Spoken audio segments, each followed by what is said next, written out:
পাহাড়ের খাদে পড়ে নোরা ফাতেহির মৃত্যুর গুজব, সত্যিটা আসলে কি? বলিউড অভিনেত্রী নোরা ফাতেহির মৃত্যুর গুজব ছড়িয়ে পড়েছে সামাজিক যোগাযোগ মাধ্যমে। দাবি করা হচ্ছে পাহাড়ের খাদে পড়ে মারা গেছেন অভিনেত্রী। সামাজিক যোগাযোগ মাধ্যমে ছড়িয়ে পড়েছে তার মৃত্যু সংবাদ। দাবি করা হয় দুঃসাহসিক ক্রিয়ায় যোগ দিতে গিয়ে দুর্ঘটনার মুখে পড়েন অভিনেত্রী।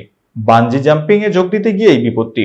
পাহাড়ে খাদে পড়ে গিয়েছেন নোরা, সেখানে মৃত্যু হয় তার। ভারতীয় সংবাদ মাধ্যম হিন্দুস্তান টাইমস জানাচ্ছে, অভিনেত্রীর খবর ছড়িয়ে পড়তেই নোরার সহযোগী দলের তরফ থেকে সত্যিটা জানানো হয়েছে।